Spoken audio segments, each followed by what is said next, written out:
하나님 말씀은 히브리서 9장입니다. 그리스도께서는 장래 좋은 일의 대제사장으로 오셨습니다. 우리가 계속해서 보고 있는 히브리서의 본문은 구약의 성전과 제사와 제사장 제도가 예수님이 오셔서 온전한 죄사함과 구원이 있기까지 보여주신 모형이요 그림자였음을 설명하고 있습니다. 그리고 오늘의 본문은 세상에는 사람의 손으로 만든 이 성막이 있듯이 하나님 나라에는 모세가 환상 중에 보았던 그 성막의 실체인 참된 성막이 있고 그리스도는 바로 그 성막의 대제사장으로 계시다는 것을 좀 더 구체적으로 설명합니다. 오늘의 본문 히브리서 9장 1절로 10절까지의 말씀에는 이러한 내용이 기록되어 있습니다. 첫 언약에도 섬기는 예법과 세상에 속한 성소가 있더라. 예비한 첫 장막이 있고 그 안에 등잔대와 상과 진설병이 있으니 이는 성소라 일컫고 또 둘째 휘장에 있는 장막을 지성소라 일컫나니 그 향로와 사면을 금으로 싼 언약궤가 있고 그 안에 만나를 담은 금 항아리와 아론의 쌍난 지팡이와 언약의 돌판들이 있고 그 위에 속죄소를 덮은 영광의 그룹들이 있으니 이것들에 관하여는 이제 낱낱이 말할 수 없노라. 이 모든 것을 이같이 예비하였으니 제사장들이 항상 첫 장막에 들어가 섬기는 예식을 행하고 오직 둘째 장막은 대제사장이 홀로 1년에 한 번 들어가되 자기와 백성의 허물을 위하여 드리는 피 없이는 아니하나니 성령이 이로써 보이신 것은 첫 장막이 서 있을 동안에는 성소에 들어가는 길이 아직 나타나지 아니한 것이라. 이 성막은 분명히 예수 그리스도를 예표합니다. 그래서 이 성막에 대한 구조와 식양, 모양, 그리고 모든 재료와 그 다음에 성전의 기물들은 하나하나 설명을 하면 예수 그리스도를 어떻게 예표하는지 또 자세하게 말하기도 합니다. 그런데 오늘 본문은 그렇게 자세하게 그런 내용들을 하지는 않지만 아무튼 이 성막에 대한 부분들이 그리스도의 모형과 또 그림자라는 부분들을 통하여 예수 그리스도의 완전하심을 오늘 설명하고자 하는 것입니다.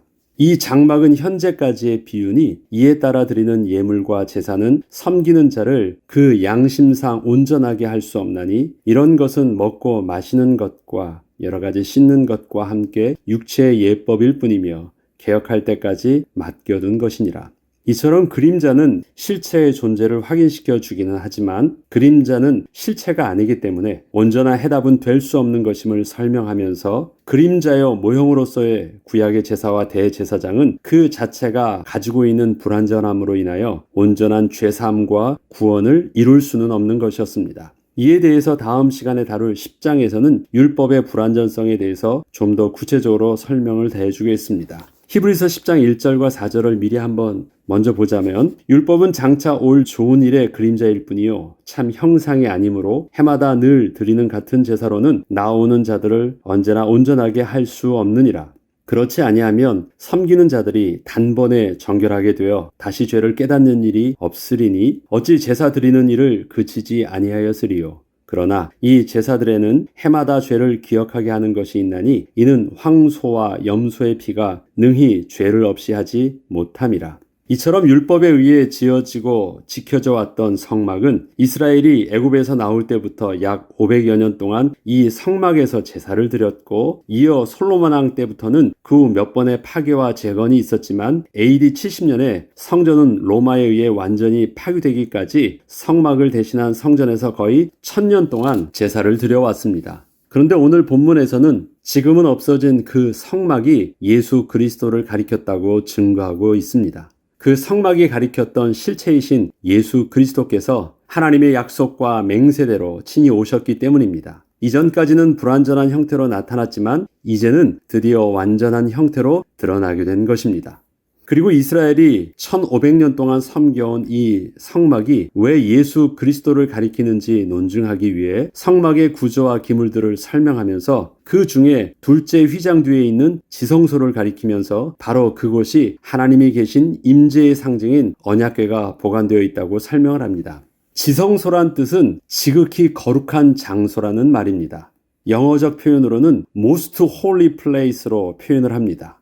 거룩하신 하나님이 계신 장소 때문에 아무나 함부로 들어갈 수 없고 하나님의 언약이 없이는 바로 죽게 되는 그런 거룩한 장소인 것입니다. 이 지성소에는 대제사장이 해마다 정한 기일에 단 한 번만 들어가 모든 백성을 위하여 속죄제를 드릴 수 있었습니다.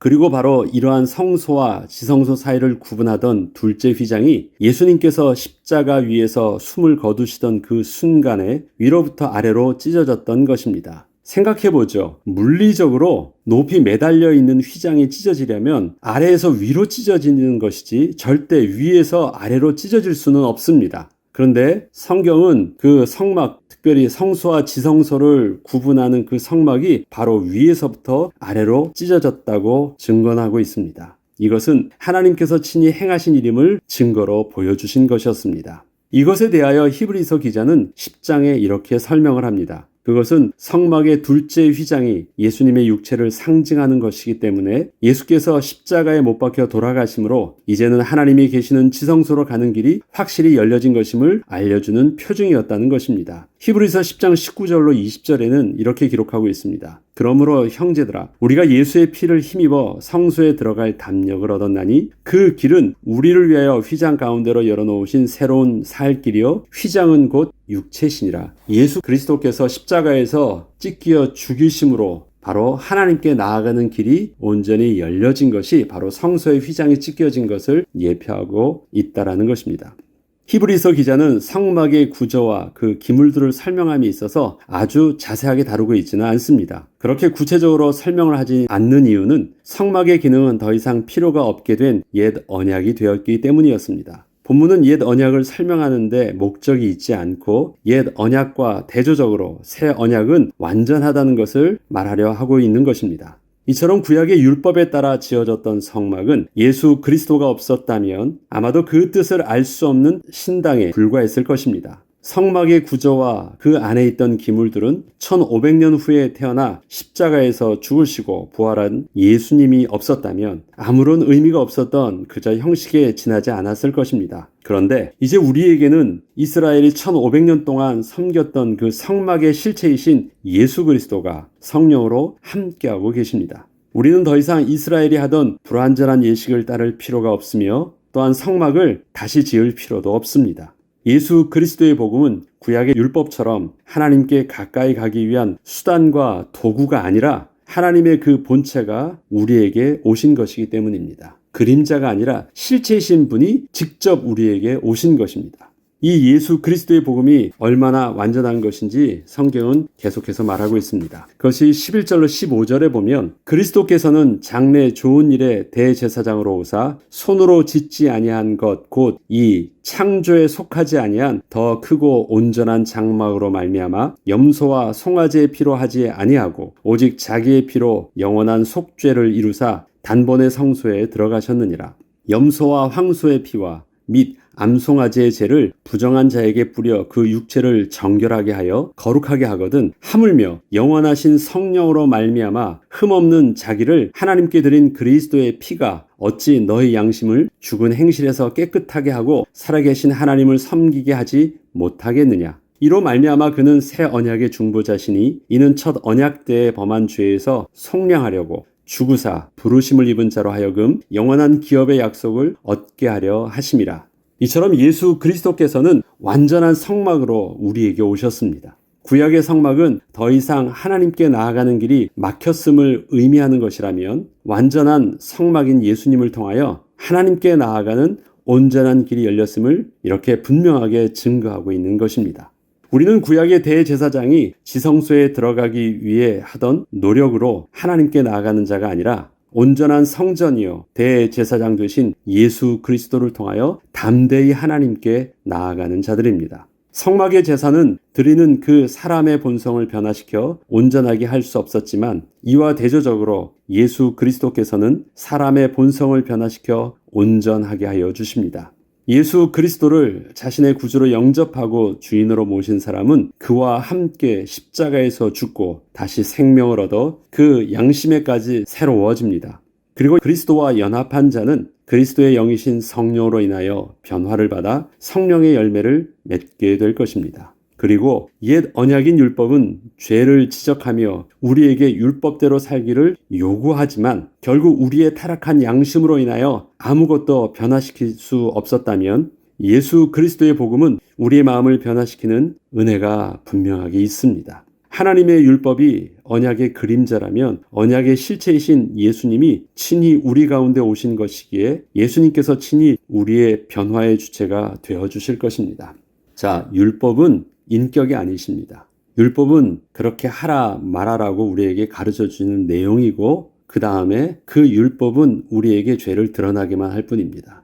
우리가 왜 변화됩니까? 실제적으로 변화의 주체이신 창조자 하나님이 성령으로 우리와 함께 하시기 때문에 우리가 변화되는 것입니다. 양심이라고 말하는 죄의 본성은 그래서 율법으로는 변화될 수가 없습니다. 옳고 그름을 우리에게 지적할 수는 있지만 내가 몰라서 못하는 것이 아니라 알아도 할 수 없는 무능력함이 우리를 아무것도 변화시킬 수 없게 하는 것입니다.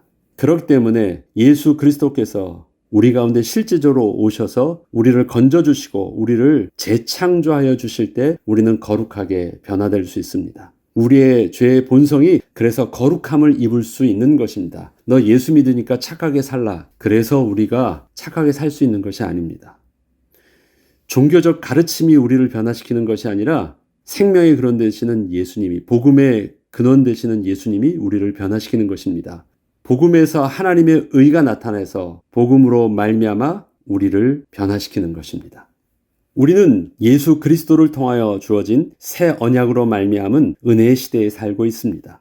예수 그리스도께서 십자가에서 우리를 속죄하셨으므로 누구든지 믿기만 하면 하나님께 나아갈 수 있게 된 것입니다. 이것은 대제사장이 지성소에 들어가는 것과 같이 우리도 그리스도를 통하여 실질적인 하나님께 나아가게 된 것을 말합니다. 아무도 죽지 않고 하나님이 계신 그 지성소에 담대히 나아갈 수 있는 은혜를 저와 여러분도 얻은 것입니다. 이처럼 예수 그리스도의 십자가는 우리의 양심을 변화시켜 하나님께 확정되고 또 확정되게 합니다. 또한 우리는 예수 그리스도의 복음으로 양심의 변화를 받아 이 세상에서 하나님의 말씀을 따라 순종하며 살아가는 하나님의 백성이 되게 하는 것입니다. 오늘도 그 은혜의 복음으로 예수 그리스도를 나의 왕으로 고백하며 하나님께 확정된 마음으로 나아가 승리하는 기쁨의 날 되기를 기도합니다. 기도하겠습니다. 하나님 아버지, 우리 스스로는 아무것도 할 수 없었습니다. 그러나 언약의 주체 되신 실체 되신 그리스도께서 약속하신 대로 성령으로 우리와 함께 하셔서 우리로 담대히 은혜의 보좌 앞에 나아갈 수 있게 하셨고 우리를 이 땅에 사는 동안 거룩한 백성으로 살 수 있도록 우리의 본성을 변화시켜 주셔서 참 감사를 드립니다.